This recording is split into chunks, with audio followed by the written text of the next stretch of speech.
Welcome back to Radical and Relevant. I'm Matthew Kelly. Love having this time with you each day to reflect on the gospel, allow the genius of our faith, our God, to speak to us in new and vibrant ways. Today's reading is from the Gospel of Luke chapter 6, verses 12 through 16.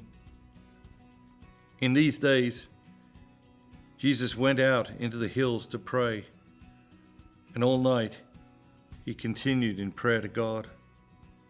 And when it was day, he called his disciples and chose from them 12, whom he named apostles: Simon, whom he named Peter, and Andrew his brother, and James, and John, and Philip, and Bartholomew, and Matthew, and Thomas, and James the son of Alphaeus, and Simon who was called the Zealot, and Judas the son of James, and Judas Iscariot, who became a traitor. So what is it that jumps out at you today? What do we got? We got the apostles. We got the 12 being called. How is God calling you at this time in your life? You know, we've got the 12 being named. You were named. You were named at birth.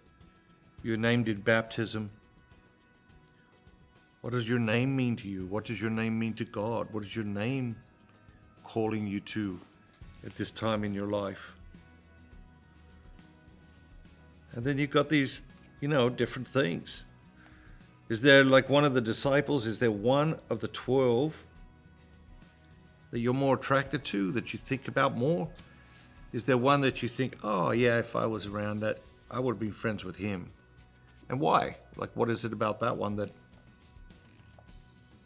is interesting to you or attractive to you? And then, of course, we got right at the end, and Judas the son of James, and Judas Iscariot, who became a traitor.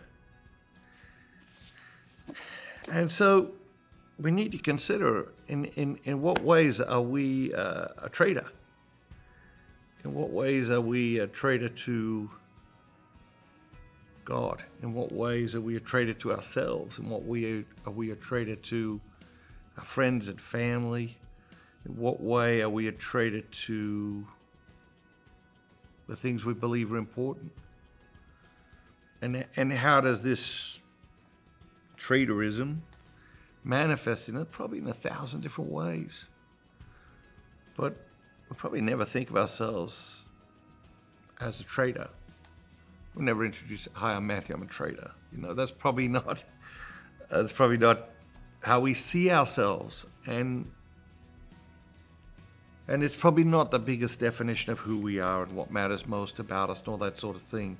Obviously, in Judas's case, it was big, very significant. But as we've talked about, I think it's important that we see each key person in the scriptures and ask ourselves, okay, how do I behave like that person? And how am I being called, challenged, encouraged to become all God created me to be, to become the best version of myself by learning about that person, the mistakes they made, how they responded to their mistakes. They're turning toward God. They're turning away from God. What is the lesson there for me? Maybe something completely jumped out at you. Maybe something completely different jumped out at you today. And that's okay. Take that with you into your day. Have a great day. And remember, be bold, be Catholic.